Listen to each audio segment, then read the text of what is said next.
എന്തുകൊണ്ട് ശബ്ദം പാലിച്ചു? എന്തുകൊണ്ട് മിണ്ടിയില്ല? എന്തുകൊണ്ട് ഇത്ര വൈകി?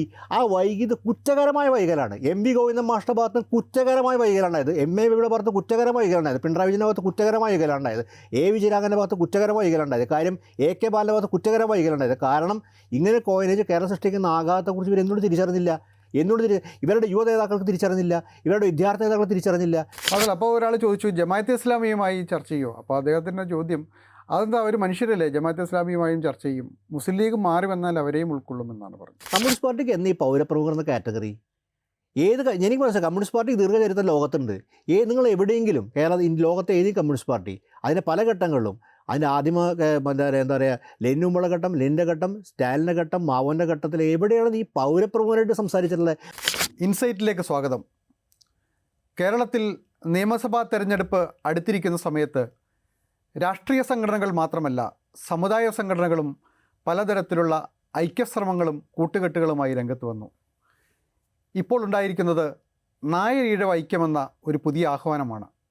SNDP യോഗം ജനറൽ സെക്രട്ടറിയാണ് നായർ ഈഴവ ഐക്യമെന്ന ആഹ്വാനം ആദ്യം മുഴക്കിയതെങ്കിലും സുകുമാരൻ നായരും ആ ആഹ്വാനം ഏറ്റെടുക്കുകയുണ്ടായത്. ഇന്ന് SNDP യോഗത്തിൻ്റെ കൗൺസിൽ ഈ ഐക്യശ്രമത്തിന് അംഗീകാരം നൽകിയിരിക്കുകയാണ്. സുകുമാരൻ നായർ SNDPയെ പെരുന്നയിലേക്ക് സ്വാഗതം ചെയ്തിരിക്കുന്നു. കൗതുകകരമായ കാര്യം, BJPയുടെ സഹയാത്രികരായ സഖ്യകക്ഷിയായ BDJSൻ്റെ നേതാവായ തുഷാർ വെള്ളാപ്പള്ളിയാണ് തുടർന്നുള്ള ചർച്ചയ്ക്ക് SNDP യോഗം നിയോഗിച്ചിരിക്കുന്നത്. SNDP നായർ ഈഴവ ഐക്യത്തെക്കുറിച്ച് മാത്രമല്ല, നായാടി മുതൽ നസ്രാണി വരെയുള്ള ആളുകളുടെ ഐക്യത്തെക്കുറിച്ചും പറഞ്ഞ്, മാത്രമല്ല മുസ്ലിം ലീഗ് ഒഴികെ ഏത് മുസ്ലിം സംഘടനകളും ആയും ഐക്യമുണ്ടാക്കാമെന്നാണ് ഇപ്പോൾ അദ്ദേഹം പറഞ്ഞിരിക്കുന്നത്. യഥാർത്ഥത്തിൽ എന്താണ് ഇപ്പോൾ ഉണ്ടായിരിക്കുന്നത്? ഈ ഐക്യത്തിൻ്റെ കാരണം എന്താണ്? ഈ ഐക്യ നീക്കത്തിൻ്റെ കാരണം എന്താണ്? എന്തിലേക്കാണ് അത് നയിക്കുന്നത്? യഥാർത്ഥത്തിൽ അത് ഐക്യമാണോ, ഐക്യശ്രമമാണോ എന്നുള്ള വിഷയമാണ് ഇന്ന് ചർച്ച ചെയ്യുന്നത്. എന്നോടൊപ്പം ഈ വിഷയം ചർച്ച ചെയ്യാൻ വേണ്ടി ദാമോദർ പ്രസാദ് ഉണ്ട്. സാമൂഹ്യ നിരീക്ഷകനായ ദാമോദർ പ്രസാദിന് സ്വാഗതം. യഥാർത്ഥത്തിൽ ഇതൊരു ഐക്യത്തിനുള്ള ആഹ്വാനമാണോ? വെള്ളാപ്പള്ളി നടേശൻ നമുക്കറിയാം പലതരത്തിലുള്ള വിദ്വേഷ പ്രചാരണങ്ങൾ നടത്തുന്ന ഒരാളാണ്. ഐക്യമല്ല, അദ്ദേഹം വിഘടനമാണ് കുറച്ചു കാലമായി കേരളത്തിൽ ഉണ്ടാക്കിക്കൊണ്ടിരിക്കുന്നത്. അതും ശ്രീനാരായണ ഗുരുവിനെ പോലെ സർവ്വ സാഹോദര്യത്തെക്കുറിച്ച് പറയുന്ന ഒരു മനുഷ്യൻ്റെ പേരിലുണ്ടാക്കിയ ഒരു സംഘടനയുടെ തലപ്പത്തിരുന്നു കൊണ്ട് കഴിഞ്ഞ കുറേ കാലമായി വിദ്വേഷങ്ങളും വിഭജനവുമാണ് അദ്ദേഹം നടത്തിക്കൊണ്ടിരിക്കുന്നത്.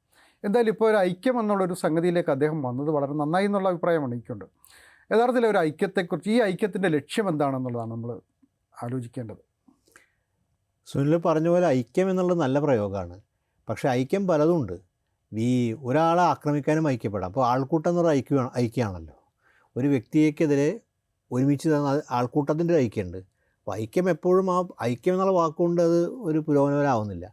സുനിൽ തീർച്ചയായിട്ടും അറിയാവുന്നൊരു കാര്യം ഞാൻ വിശദീകരിക്കേണ്ട ആവശ്യമില്ല. ഇവിടെ പ്രധാനപ്പെട്ട കാര്യം എന്ന് പറയുന്നത്, കഴിഞ്ഞ കുറച്ച് കാലമായിട്ട് വെള്ളാപ്പള്ളി നടേശൻ ഏതാണ്ടൊരു കുറച്ച് കാലങ്ങളായിട്ട് നമ്മൾ നോക്കുകയാണെങ്കിൽ കഴിഞ്ഞൊരു 6-7 മാസത്തെ കഥയല്ല, കുറച്ച് കാലങ്ങളായി തന്നെ പതിഞ്ഞ ശബ്ദത്തിലാണെങ്കിൽ മുമ്പ് കുറച്ച് പതിഞ്ഞ ശബ്ദത്തിൽ, ഇപ്പോൾ കുറച്ച് ശബ്ദത്തിൽ തന്നെ മുസ്ലിം വിദ്വേഷം പ്രചരിപ്പിക്കുകയാണ് ചെയ്യുന്നത്. കേരളത്തിൽ KP ശശികലയൊക്കെ കാലങ്ങളായി ചെയ്തുകൊണ്ടിരുന്ന ഒരു സാമൂഹ്യ ധർമ്മം, രാഷ്ട്രീയ പ്രവർത്തനം, അതാണ് ഇന്ന് വെള്ളാപ്പള്ളിയുടെ ഭാഗത്ത് ചെയ്യുന്നത്. വ്യത്യാസമുണ്ട്. KP ശശികല പറയുമ്പോൾ ഒരു തീവ്ര ഹിന്ദു നേതാവ് നിലയ്ക്ക് അതിന് പരിമിതികളുള്ളത് കേൾക്കാൻ ആൾക്കാരുടെ കുറവുണ്ട്. ശ്രീനാരായണ ധർമ്മപരിപാലനത്തിൻ്റെ യോഗത്തിൻ്റെ അധ്യക്ഷ സ്ഥാനത്തിരുന്നുകൊണ്ട് പറയുമ്പോൾ അത് ഒരുപാട് പേര് കേൾക്കും. ആ സ്ഥാനം ഉപയോഗപ്പെടുത്തിയാണ്. വെള്ളാപ്പള്ളി എന്ന നടേശന് പ്രത്യേകിച്ച് വിലയൊന്നുമില്ല. അദ്ദേഹം അങ്ങനെ ഒരു വലിയ രാഷ്ട്രീയ പണ്ഡിതനോ ഒന്നുമല്ല.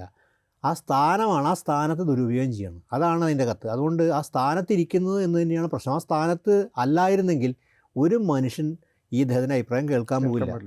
അപ്പോൾ ആ സ്ഥാനം ശ്രീനാരായണ പ്രസ്ഥാനത്തിൻ്റെ ഏറ്റവും ഉന്നതമായ സ്ഥാനം, മഹാന്മാരെ അലങ്കരിച്ച സ്ഥാനം, മഹാരഥന്മാർ ഇന്ന സ്ഥാനത്ത് ഇരുന്നുകൊണ്ട് ഒരു കൊച്ചു മനസ്സുമായിട്ട്, ചെറിയ മനസ്സുമായിട്ട് അദ്ദേഹം ഒരു നവസാവർണ്യം പറഞ്ഞുകൊണ്ടിരിക്കുകയാണ്. അതാണ് അതിൻ്റെ അകത്ത്. ആ വിദ്വേഷമാണ് പ്രചരിപ്പിച്ചുകൊണ്ടിരിക്കുന്നത്. കുറച്ച് കാലം നടന്നുകൊണ്ടിരിക്കുന്നുണ്ട്. അതേസമയം തന്നെ ഏറെക്കുറെ ഈ ഇടതുപക്ഷമായിട്ട് ശബരിമലയുടെ ആദ്യഘട്ടത്തിൽ, അതായത് നവോത്ഥാനം എന്ന് പിണറായി പറയുന്ന ആചാരലംഘനത്തിൻ്റെ കാലിൽ ശബരിമലയുമായിട്ട് ഉടക്കിയെന്ന NSS നേതൃത്വം കഴിഞ്ഞ കുറച്ച് കാലമായിട്ട്, അതിനുശേഷം പിന്നീട് CPM അതിൽ മാപ്പ് പറയുകയും തെറ്റു പറയുകയും ഞങ്ങളുടെ നവോത്ഥാന ശ്രമങ്ങളെല്ലാം പാഴായിപ്പോയെന്നും എന്ന് തുറന്ന് സമ്മതിക്കുകയും, കുറ്റസമ്മതം പോലെ കേരളത്തിൽ ചെയ്യാൻ പാടാത്തൊരു കാര്യം നവോത്ഥാന ചരിത്രത്തിൻ്റെ ഭാഗമാണ് കമ്മ്യൂണിസ്റ്റ് പാർട്ടി. ആ കമ്മ്യൂണിസ്റ്റ് പാർട്ടി നേതൃത്വം കുറ്റസമ്മതം പോലെ കുറ്റകരമായ കാര്യം ആ സമയത്ത് അവരെ യുവതികളെ കയറ്റുന്നതൊക്കെ ആലോചിച്ച് തീരുമാനിക്കുന്നത്. പക്ഷേ ഇന്ന് കുറ്റസമ്മതം പോലെ തെറ്റായിരുന്നു പറയുന്ന സ്ഥിതി എത്തിയത് ഒരു അവസ്ഥ. കുറ്റകരമായ കാര്യം, ആ കുറ്റകരമായ അവസ്ഥയിൽ നിന്നുകൊണ്ട് കമ്മ്യൂണിസ്റ്റ് പാർട്ടി NSSുമായിട്ടൊരു ബന്ധമുണ്ടാക്കി. അതിന് വേറെ കാര്യം കൂടിയുണ്ട്. NSന്റെ കുറച്ചു കാലം നിലപാടുകൾ സാധൂകരിക്കുന്നതാണ് ഇന്നത്തെ ഗവൺമെൻറ് നിലപാട്. സംവരണമായി ബന്ധപ്പെട്ട് സാമ്പത്തിക സംവരണം പിണറായി വിജയൻ കൊണ്ടുവന്നു. അതുപോലെ തന്നെ മുന്നോക്ക കമ്മീഷൻ കൊണ്ടുവന്നു. അങ്ങനെ ഇതിലൊരു NSSൻ്റെ ചില താല്പര്യങ്ങൾ ഒത്തുപോകുന്ന രാഷ്ട്രീയം ഇന്ന് ഇടതുപക്ഷത്തിനുണ്ട്. അപ്പോൾ ഇവരും ഇതിനോട് യോജിക്കും. ഈ സുകുമാരൻ നായർ പറയുന്നൊരു കാര്യമുണ്ട്, ഞങ്ങൾ തമ്മിലുള്ള ഐക്യത്തിൻ്റെ പ്രധാനപ്പെട്ട ഒരു തടസ്സം സംവരണമായിരുന്നു, ആ പ്രശ്നം പരിഹരിക്കപ്പെട്ടു, ഇനിയിപ്പോൾ ഞങ്ങൾ തമ്മിൽ ഐക്യമാകാം എന്നുള്ളതാണ് സുകുമാരൻ നായർ. അത് ആ പ്രശ്നം പരിഹരിക്കപ്പെട്ടവർ സംശയിക്കുന്നുണ്ട്. എന്തായാലും ഇടതുപക്ഷമായിട്ട് ഇങ്ങനെ ഒരു സാമ്പത്തിക സമരത്തിൻ്റെ ഒരു സ്ഥിതി ഉണ്ടായിട്ടുണ്ട്. നമ്മൾ മനസ്സിലാക്കേണ്ട കാര്യം അടിസ്ഥാനപരമായിട്ട് CPIക്ക് നിലപാടുണ്ടെന്ന് ഞാൻ മനസ്സിലാക്കുന്നത്. ഭരണഘടന പറയുന്ന സാമൂഹ്യ പിന്നാക്കാവസ്ഥ പരിഹരിക്കാനാണ് സംവരണം. നമ്മൾ ഭരണഘടനയുടെ തത്വങ്ങൾ നോക്കിയാൽ മതി. സാമ്പത്തിക അസമത്വം സമൂഹത്തിലുണ്ട്. ആ സാമ്പത്തിക അസമത്വം പരിഹരിക്കാനല്ല ഭരണഘടന വിഭാവനം ചെയ്തിട്ടുള്ള സംവരണം. അത് മറ്റൊരു രീതിയിൽ പരിഹരിക്കപ്പെടേണ്ട കാര്യമാണ്. സാമ്പത്തിക വിതരണത്തിൻ്റെ ക്രമത്തിലുണ്ടായ ഒരു പ്രശ്നമാണ്. അത് സാമൂഹിക പ്രശ്നമാണെന്നുള്ളത്. അതൊരു എന്താ പറയുക, സാമ്പത്തിക സംവരണം വളരെ അവിലഷണീയമായ ഒരു ആണ്. പക്ഷേ അതല്ല ഉദ്ദേശിക്കുന്നത്. ഇവിടെ സാമൂഹ്യ അസമത്വം എന്ന് വിളിക്കുന്ന ജാതീയമായ ഇനീക്വാളിറ്റി സമൂഹത്തിൽ അതിൽ അധികാരമായി ബന്ധപ്പെട്ടൊരു കാഴ്ചപ്പാടിൻ്റെ അകത്തുള്ളത്. എന്തായാലും ആ സമീപനമല്ല NSന്റെ. എന്നാൽ SNDP സമീപനം അത് അവരുടെ സമീപനത്തിൽ നിന്നവർക്ക് വെള്ളാപ്പള്ളി നടേശൻ എന്ന് സംവരണത്തെ എതിർക്കുന്നോ അന്ന് വെള്ളാപ്പള്ളി നടേശൻ SNDP തലപ്പത്തിരിക്കില്ല. എനിക്ക് അത് ഉറപ്പാണ്. അപ്പോൾ അത് അദ്ദേഹത്തിന് ഒരിക്കലും സാമ്പത്തിക സംവരണം ശരിയാണെന്നും നിലനിൽക്കുന്ന ഭരണഘടനാദത്തമായിട്ടുള്ള സംവരണം വേണ്ടാന്ന് അദ്ദേഹം പറയുന്ന നിമിഷം ഇത് പറഞ്ഞ പോലെ പരിഹരിക്കപ്പെട്ടിട്ടുണ്ടോ എന്ന കാര്യം സംശയമാണ്. ഇപ്പോൾ സുകുമാരൻ നായർ ഈ പറയുന്ന മുന്നോക്ക സംവരണത്തെ സ്വാഗതം ചെയ്തിട്ടുണ്ട്. പക്ഷേ SNDP ഔദ്യോഗികമായി വെള്ളാപ്പള്ളി നടേശനും അതിനെ ഇപ്പോഴും എതിർക്കുന്ന നിലപാടാണ്. ആ നിലപാട് ഇതുവരെ തിരുത്തിയിട്ടില്ല. തന്നെ ഭിന്നത നിലനിൽക്കുന്നുണ്ട്. തിരുത്താൻ പറ്റില്ല. അത് SNDPയുടെ നിലപാടിന് ഉപരിയായിട്ട് അതൊക്കെ ഒരു സാമൂഹ്യ നീതിയുടെ രാഷ്ട്രീയം വെള്ളാപ്പള്ളിക്ക് ചെയ്ത് പിന്നോട്ട് പോകാൻ പറ്റില്ല. വെള്ളാപ്പള്ളി പിന്നോട്ട് പോയി SNDPയുടെ മാത്രമല്ല ഒരു സമുദായത്തെ നേതൃത്വപരമായിട്ട് പങ്ക് വെള്ളാപ്പള്ളിക്ക് നിലനിർത്താൻ പറ്റില്ല എന്നുള്ളൊരു വളരെ വ്യക്തമാണ്. അപ്പോൾ അങ്ങനെ ഘട്ടത്തിൽ ഇതാണ് ഒരു കേരളത്തിലെ ഈ സമീപകാലത്ത് ഇവർക്കുണ്ടായ മാറ്റം. ആ മാറ്റത്തിൻ്റെ അടിസ്ഥാനത്തിൽ കഴിഞ്ഞ കുറച്ച് മുസ്ലിം വിദ്വേഷം ഒരു ഭാഗത്ത് ഇപ്പോൾ NSS ആ നിലയ്ക്കൊരു മതവിദ്വേഷപരമായിട്ട് പ്രസ്താവന നടത്തിയിട്ടില്ല എന്നുള്ള വസ്തുതയാണ്. കാര്യം അങ്ങനെ നടത്താൻ അവർ തയ്യാറായിട്ടില്ല. സംവരണത്തിൻ്റെ കാര്യത്താണ് NSS എല്ലാ കാലങ്ങളിലും മറ്റേ പറയുക, അത് മുസ്ലിം ലീഗായിട്ട് എതിർപ്പുണ്ട്, മറ്റേ SNDPയുടെ എതിർപ്പുണ്ട്, ദളിത് സംഘടനയുടെ എതിർപ്പുണ്ട്. അപ്പോൾ അത് സാമ്പത്തിക സമരവുമായി ബന്ധപ്പെട്ട കാലങ്ങളെ NSS നിലപാടാണ്. പക്ഷേ ഇപ്പോൾ ഈ പുതിയ ഐക്യത്തിൻ്റെ കാര്യം എന്ന് പറഞ്ഞെങ്കിൽ വെള്ളാപ്പള്ളിയുടെ ഭാഗത്തുണ്ടായ സമയത്ത് ഈ രണ്ടുപേരും സതീശനെ ബന്ധപ്പെട്ട് UDF നേതൃത്വമായി ബന്ധപ്പെട്ട് രണ്ടുപേരുടെയും താല്പര്യങ്ങൾ വ്യത്യസ്തമാണ്. വെള്ളാപ്പള്ളി തീർച്ചയായും ഇടതുപക്ഷത്തോടൊപ്പം നിൽക്കുന്ന സമയത്ത് NSS അങ്ങനെ ഈ ഇടതുപക്ഷമായിട്ടൊരു ആഭിമുഖ്യം വന്നെങ്കിൽ കൂടി പൂർണ്ണമായ ഇടതുപക്ഷത്താണ് ഞാൻ വിശ്വസിക്കുന്നത്. സമദൂരത്ത് തന്നെ അവരുടെ സാധനം UDFൽ അങ്ങനെ അവരുടെ താല്പര്യം. BJP അല്ല, NSS BJP അല്ല. കാരണം BJPയുടെ അവർക്ക് വൈരുദ്ധ്യം ആവർത്തിച്ച് പറയുന്നുണ്ട്. ഞങ്ങൾ BJPയുടെ ഭൂരിഭാഗം ഡൽഹി പാർട്ടിൻ്റെ വീണ്ടും ആവർത്തിക്കുന്നുണ്ട്. അത് എല്ലാവരും അറിയാൻ വേണ്ടി. പ്രത്യേകിച്ച് വെള്ളാപ്പള്ളിക്ക് ആ പ്രശ്നമില്ല. വെള്ളാപ്പള്ളി കാലങ്ങളായിട്ട് അങ്ങനെ മകനങ്ങനെ തന്നെയാണല്ലോ. സുകുമാരൻ നായർ കൃത്യമായിട്ട് അത് ആവർത്തിക്കുന്നുണ്ട്. കാര്യം അദ്ദേഹം ഒരു വ്യക്തതയ്ക്ക് വേണ്ടിയാണെങ്കിൽ ആവർത്തിക്കും. കാര്യം അത് പ്രത്യേകമായി എടുത്തു പറയും. കാര്യം സുരേഷ് ഗോപിയുടെ കാര്യം പറയുന്നതിന് അദ്ദേഹത്തിൻ്റെ പിന്തുണക്കാരും അദ്ദേഹം പ്രദാനം ചെയ്യുന്നതിന് സമുദായം അവർ അറിഞ്ഞോട്ടെ ഇത് BJPയുടെ പിന്നിൽ പോകാൻ തയ്യാറല്ല. അതിന് താല്പര്യം കോൺഗ്രസ് തന്നെയാണ്, UDFനോട് തന്നെ ആവശ്യം. പക്ഷേ PD സതീശൻ വളരെ പുരോഗമന നിലപാട് കുറച്ചു കാലം എടുക്കുന്നുണ്ട്. കുറച്ചു കാലത്ത് നമുക്കത് വളരെ എൻ്റെ അഭിപ്രായത്തിൽ എൻ്റെ വ്യക്തിപരമായ ശ്ലാഘനീയമായി അംഗീകരിക്കുന്ന നിലപാട്. കേരളത്തിൻ്റെ ഒരു പുതിയ കാലത്തെ നിലപാട് ആവശ്യമാണ്. ആ നിലപാടെന്ന് പറഞ്ഞാൽ ഇവിടുത്തെ സാമുദായിക ജാതി സംഘടന നേതാക്കളുടെ വീട്ടിൽ പോയി അവരെ കണ്ട്, അതൊരു രാഷ്ട്രീയ സമ്മർദ്ദ ഗ്രൂപ്പാണ്. അവരെ കാണേണ്ട, അവരെ ആവശ്യങ്ങൾ കേൾക്കേണ്ടതല്ല. ഞാൻ ജവഹർലാൽ നെഹ്റുവിനെ ഓർക്കുകയാണ്. ജവഹർലാൽ നെഹ്റു പറഞ്ഞൊരു കാര്യം ഇപ്പോഴും നമ്മുടെ ശ്രദ്ധയിൽ വരണം. നെഹ്റു പറഞ്ഞിട്ടുള്ളൊരു കാര്യമുണ്ട്. അത് ന്യൂനപക്ഷ സമുദായങ്ങളെക്കുറിച്ചും കൂടിയാണ് പറഞ്ഞത്. ആർക്കും ഇന്ത്യയിലെ ഒരു സ്ഥലത്ത് ന്യൂനപക്ഷ അവകാശങ്ങളുണ്ട്, എല്ലാ സമുദായങ്ങൾക്കും അവകാശം. ന്യൂനപക്ഷ സമുദായം മാത്രമല്ല, എല്ലാ സമുദായങ്ങളുണ്ട്. അവർക്ക് എന്നെ വന്ന് കാണാം, ഞാൻ അവരുടെ പ്രശ്നം കേൾക്കും, പരിഹരിക്കേണ്ട പ്രശ്നം പരിഹരിക്കും. അവിടെ ഒരു നിലപാടെന്ന് പറഞ്ഞാൽ എന്നെ വന്ന് കാണാനാണ് പറയണത്. അതായത് ഞാൻ പ്രധാനമന്ത്രിയാണ്, ഞാൻ ഇരിക്കുന്ന സ്ഥാനം അതാണ്, എന്നെ വന്ന് കാണാൻ. ആവശ്യങ്ങൾ പരിഹരിക്കപ്പെടേണ്ട അതെ, പരിഹരിക്കപ്പെടേണ്ട പ്രശ്നം പരിഹരിക്കപ്പെടും. പക്ഷേ ഞാൻ കേൾക്കാൻ തയ്യാറാണ്. അതുകൊണ്ട് നമുക്ക് ജാതി നേതാക്കളെക്കാളും പ്രധാനം VD സതീശനും പിണറായി വിജയനും തന്നെയാണ്. അവരിരിക്കേണ്ട സ്ഥലത്ത് ഇവരവിടെ പോയി കാണണം. ഇവരുടെ പ്രശ്നങ്ങൾ പറയണം. കാര്യം അവർ ജനപ്രതിനിധികളാണ്, രാഷ്ട്രീയ പ്രതിനിധികളാണ്, നമ്മളെല്ലാവരും പ്രതിനിധീകരിക്കുന്നു. മറ്റവരതല്ലല്ലോ, അത് അവർക്ക് തന്നെ അറിയാം. അതാണ് രാഷ്ട്രീയം. അപ്പോൾ അതുകൊണ്ട് ഇവർക്ക് NSന്റെ പരിപാടി പങ്കെടുക്കാം, SNDയുടെ പരിപാടി പങ്കെടുക്കാം, ശിവഗിരിയിലെ പരിപാടി പങ്കെടുക്കാം. ശിവഗിരി നമുക്ക് ആ നിലയ്ക്ക് വലിയ പ്രസ്ഥാനമാണ്, അതിൽ പങ്കെടുക്കാം. അതുപോലെ ഏത് കൺവെൻഷൻ പങ്കെടുക്കാം. പക്ഷേ അവർ അവിടെ പോയി കാണണം. അല്ലാണ്ട് വിളിച്ചെടുത്ത് നേതാക്കൾ പോകുന്നത്, അങ്ങനെ കേരള സംസ്കാരം ഉണ്ടാക്കിയിട്ടുണ്ട്. അത് CPM ഉണ്ടാക്കിയതല്ല, UDF ഉണ്ടാക്കിയ സംസ്കാരമാണ്. ആ UDF ഉണ്ടാക്കിയ സംസ്കാരം നമ്മൾ തിരസ്കരിക്കപ്പെടുന്നു എന്നുള്ളത് വളരെ നല്ല കാര്യമാണ്. അത് സ്വീകരിക്കപ്പെടും. ഇപ്പോൾ ഒരു കാര്യം പറഞ്ഞോട്ടെ, കേരളം മാറിയിട്ടുണ്ട്. നമ്മളത് അംഗീകരിക്കുക. കേരളം മാറിയിട്ടുണ്ട്. ആ കേരളം മാറിയത് നമ്മുടെ ഒരുപക്ഷെ CPM ഏറ്റവും അധികം മനസ്സിലാക്കുന്ന CPM ആണ്. കാര്യം CPM നിലപാടുണ്ടായിരുന്നു. പക്ഷേ VD സതീശൻ മനസ്സിലാക്കിയിട്ടുണ്ട്. കാര്യം ഇന്ന് പുതിയ വന്ന രീതി അനുസരിച്ച് മനസ്സിലാക്കുന്ന സതീശനാണ് ഏറെ പ്രിയകരൻ. കേരളത്തിൽ പുതിയ തലമുറകൾ വന്നു. അവരെ വീടുകളിൽ അവരൊരു അന്തരീക്ഷം കൊണ്ടുവന്നിട്ടുണ്ട്. ഈ നമ്മുടെ പുതിയ ചെറുപ്പക്കാർ അവർ തിരിച്ച് വീട്ടിലേക്കേ പോകുന്നത്. അവരവർ അച്ഛനന്മാരോടൊക്കെ സംസാരിക്കുമ്പോൾ അവർ വേറെ അന്തരീക്ഷം കൊണ്ടു. നമ്മൾ മാറണം. കേരളം വേറെ രീതിയിൽ മാറിക്കൊണ്ടിരിക്കുകയാണ്. നമ്മൾ ഈ നേതാക്കളുടെ വീട്ടിൽ പോയിട്ട് കാണുന്നതല്ല. അതൊക്കെ ഒരു വളരെ മോശപ്പെട്ട കാര്യമാണ്. എന്ന് പറയുന്ന ഒരു പുതിയ സംസ്കാരം കേരളത്തിലുണ്ട്. ഈ 80-70 വയസ്സ് ഞാൻ വൃദ്ധരെ വയോജനങ്ങളോട് നമുക്ക് യാതൊരു പ്രശ്നമില്ല. കാര്യം അവർക്ക് അർഹതപ്പെട്ട അവകാശങ്ങളുണ്ട്. അതൊക്കെ പൂർണ്ണ വയോജന കമ്മീഷൻ ഉണ്ടാക്കിയ നിലപാട് LDFിന് ശരി. പക്ഷേ ആ ലോകബോധം അവരുടെ ലോകബോധം അടിച്ചേൽപ്പിക്കാൻ പറ്റില്ല. അതുകൊണ്ട് കാലം മാറിയിട്ടുണ്ട്. നമ്മുടെ ഭാവുകത്വം മാറിയിട്ട് രാഷ്ട്രീയ സമീപനമല്ല. അപ്പോൾ അതുകൊണ്ട് അവിടെ പോയി അവരെ സതീശൻ കേരളത്തിൽ ആരും തന്നെ NSSനെയോ SNDP അവരുടെ അഭിപ്രായങ്ങൾ കേൾക്കേണ്ട പറഞ്ഞില്ല. അവർക്ക് അഭിപ്രായം രാഷ്ട്രീയ ഒരു സമൂഹത്തിലെ അഭിപ്രായം പറഞ്ഞാൽ കേൾക്കേണ്ടി വരും. എന്തായാലും ഇതിൽ രണ്ടുപേരും യോജിക്കുന്ന ഒരു കാര്യം, സതീശൻ മുഖ്യമന്ത്രിയാകാൻ യോഗ്യനല്ല എന്നുള്ളതാണ്. ബാക്കി വിഷയങ്ങളിലൊക്കെ വ്യത്യസ്ത അഭിപ്രായങ്ങളുണ്ട്. LDFനെയാണ് ഇദ്ദേഹം പൂർണ്ണമായി സപ്പോർട്ട് ചെയ്യുന്നത്, വെള്ളാപ്പള്ളി നടേശൻ സപ്പോർട്ട് ചെയ്യുന്നത്. അപ്പുറത്ത് സുകുമാരൻ നായർക്ക് സതീശനൊഴികെ ആര് വന്നാലും പ്രശ്നമില്ല എന്നുള്ള നിലപാടാണ്. VD സതീശന് ഇമ്മീഡിയറ്റ് ലക്ഷ്യം VD സതീശനാണ്. പക്ഷേ അതിൻ്റെ അകത്ത് പ്രധാനപ്പെട്ട കാര്യമുണ്ട്. LDF വിചാരിക്കുന്നത്, അതായത് ഈ ഒരു ബാന്ധവം അവർക്ക് താൽക്കാലികമായി ഗുണം ചെയ്യുന്നതായിരിക്കും. പക്ഷേ ദീർഘകാല വിഷയം നോക്കുകയാണെങ്കിൽ LDFനും CPMനും ദോഷമല്ലേ. കാര്യം എല്ലാ കാലത്തും ഹിന്ദു മഹാമണ്ഡലം എന്ന് രൂപീകരിച്ചെല്ലാം ഇടതുപക്ഷത്തിൻ്റെ കോൺസ്റ്റിറ്റ്യുവൻസി കവർന്ന് തിന്നാൻ വേണ്ടി മാത്രമാണ്. വിമോചന സമരം മുതലുള്ള ചരിത്രം നോക്കുകയാണെങ്കിൽ അതാണ് ആത്യന്തികമായി കേരളത്തിൽ ഇടതുപക്ഷ പ്രസ്ഥാനത്തിൻ്റെയും കമ്മ്യൂണിസ്റ്റ് പാർട്ടിയുടെയും വേര് അറ്റുപോകാനുള്ള എല്ലാവരും ശ്രമങ്ങളാണ് ഈ സാമുദായിക ഐക്യം എന്ന് പറയുന്നത്. അതൊരു പിന്തിരിപ്പൻ ഐക്യ. അത് കമ്മ്യൂണിസ്റ്റ് പാർട്ടി ഒരിക്കലും താൽക്കാലികമായി ഈ നേട്ടം, അത് നിസ്സാരമായ നേട്ടമാണ് കിട്ടാൻ പോണത്. അത് മനസ്സിലാക്കാൻ ദീർഘവീക്ഷണം അവർക്ക് ഇല്ലാതെ പോയത് കഷ്ടമാണ്.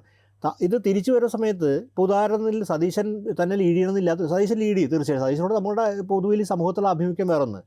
പക്ഷേ ഇവർക്ക് സ്വീകാര്യ ഒരു നേതാവൊക്കെ വരികയാണെങ്കിൽ ഈ സംയുക്ത ബന്ധം ആരെ ഗുണം ചെയ്യും, ആർക്ക് ഗുണം ചെയ്യും? അല്ലെങ്കിൽ BJPക്ക് പോലും നല്ലൊരു ലീഡർഷിപ്പ് വരികയാണെങ്കിൽ നമ്മൾ അതിശയോക്തി പറയാതെയല്ല വിചാരിക്കുകയാണ്. ഇപ്പോൾ ഉദാഹരണത്തിന് കോൺഗ്രസിൻ്റെ തന്നെ തലപ്പത്തുള്ളൊരു ഏതെങ്കിലും നേതാവ്, അയാൾ MP ആരെങ്കിലൊക്കെ ആയിക്കോട്ടെ, തലപ്പത്തുള്ള BJP നേതൃത്വത്തിലേക്ക് പോവുകയും ഈ ഐക്യം ആ ആളെ സഹായിക്കുകയാണെങ്കിൽ ആർക്കാണ് ബെനിഫിറ്റ് ഉണ്ടാവുക? അപ്പോൾ ഈ രണ്ട് മുന്നണി CPM തന്നെ പല ആളുകൾ MLA-മാരായിരുന്ന ആളുകൾ ഉൾപ്പെടെ അതെ പോകുന്നുണ്ട്. ഞാൻ പറഞ്ഞ ഒരു ഉന്നത നേതാരെങ്കിലും ഈ ബന്ധത്തിനോട് താല്പര്യമുള്ള ഈ ബന്ധം അത്തരമൊരു സൃഷ്ടിക്ക് കാരണമാവാം. അധികാരമാണ് പ്രധാനം. അപ്പോൾ അത് കേരളത്തിൽ എന്ത് ആകാശം സൃഷ്ടിക്കുമ്പോൾ ആർക്ക് പുറത്ത് ആകാശം സൃഷ്ടിക്കും? ആകാശം സൃഷ്ടിക്കുമ്പോൾ ഇടതുപക്ഷത്തിനായിരിക്കും. ഇടതുപക്ഷം തന്നെ ഒരു ഇടതുപക്ഷം CPM മാത്രം നിയോജക മണ്ഡലമുണ്ട് കേരളത്തിൽ. അത് ഇടതുപക്ഷം മനസ്സിലാക്കുക. CPM എന്ന് പറഞ്ഞ ചെറിയ പാർട്ടിയിൽ ഒരു ഇടതുപക്ഷം വലിയ നിയോജകമണ്ഡലം, ആ ഇടതുപക്ഷ നിയോജകമണ്ഡലമാണ് CPMനെ നിലനിർത്തുന്ന ഒരിടത്തിൽ. അതില്ലാതാവും അങ്ങനെ ബന്ധം. ഇപ്പം തന്നെ വ്യാപകമായിട്ടുള്ളൊരു വോട്ട് BJPയിലേക്ക് പോകുന്നത്. അപ്പോൾ ആത്യന്തികമായി കേരളത്തിൻ്റെ സാമൂഹ്യ രാഷ്ട്രീയത്തിനെ ബാധിക്കാൻ പോകുന്ന കാര്യമാണ്. രണ്ടാമത്തെ കാര്യം സുനിൽ ശ്രദ്ധിച്ചിട്ടുണ്ടാവിൻ്റെ അകത്ത് ഈ മുസ്ലിം സംഘടനകളായിട്ട് പറയുമെന്ന് പറയുന്ന സമയത്ത് എന്താണ് ഇതിൻ്റെ കോയിനേജ്? ഇത്രയും കാലം നായാടി മുതൽ നമ്പൂതിരി വരുന്നുള്ളത്, അവിടെ നസ്രാണി സമയത്ത് ആരാണ് ഇവിടെ ഒഴിവാക്കപ്പെടുന്നത്? ഈ പൗരത്വ ഭേദ നിയമത്തെ പ്രതിഫലിപ്പിക്കുന്നത് എങ്ങനെയാണ്? ഇങ്ങനെ കോയിനേജ് കേരളം പോലെ സ്ഥലത്ത് എന്തുകൊണ്ട് CPM പ്രതികരിക്കുന്നില്ല? അതിൽ വെള്ളാപ്പള്ളി നടേശൻ്റെ ഒരു തിരുത്തുകൂടെ നമ്മൾ ശ്രദ്ധിക്കണം. അതായത് മുസ്ലിം ലീഗ് ഉൾപ്പെടെ ഒഴികെയുള്ള ഏത് സംഘടനകളും ചർച്ച ചെയ്യാൻ തയ്യാറാണ്. അതല്ല, അപ്പോൾ ഒരാൾ ചോദിച്ചു ജമാഅത്തെ ഇസ്ലാമിയുമായി ചർച്ച ചെയ്യുമോ? അപ്പോൾ അദ്ദേഹത്തിൻ്റെ ചോദ്യം, അതെന്താ അവർ മനുഷ്യരല്ലേ, ജമാഅത്തെ ഇസ്ലാമിയുമായും ചർച്ച ചെയ്യും, മുസ്ലിം ലീഗ് മാറി വന്നാൽ അവരെയും ഉൾക്കൊള്ളുമെന്നാണ് പറഞ്ഞത്. അപ്പോൾ അങ്ങനെയാണെങ്കിൽ ഇവരെല്ലാം ഉൾക്കൊള്ളുന്ന ഒരു സർവ്വസമുദായ ഐക്യമാണ് ഉദ്ദേശിക്കുന്നതെങ്കിൽ ഇപ്പോൾ നവോത്ഥാന സമിതി ഉണ്ട്, വെള്ളാപ്പള്ളി നടേശനാണ് അതിൻ്റെ ചെയർമാൻ, അതിലേക്ക് എല്ലാവരെയും കൊണ്ടുവന്നാൽ പോരെ? അല്ല, വളരെ ശരിയായിരുന്നു. അങ്ങനെ ഈ സർവ്വമത സാഹോദര്യം, സർവ്വമത സമഭാവന എന്നൊക്കെ ഗാന്ധിയൻ സങ്കല്പം വെള്ളാപ്പള്ളി നട സ്വീകരിക്കുന്ന വഴി അദ്ദേഹം ഒരു ഗാന്ധിയൻ പാത സ്വീകരിക്കുകയും അതൊരു സ്വാത്യന്തികമായി ഹിന്ദുത്വ രാഷ്ട്രീയ തിരസ്കാരമായിരിക്കും. സ്വീകരിക്കുന്ന പാത നമ്മൾ എല്ലാവരും കൈയടിച്ച് അംഗീകരിക്കേണ്ടതാണ്. പക്ഷെ അതല്ല ഇവിടെ പറയും. ഈ കോയിനേജ് ഉണ്ട് കേരളത്തിൽ.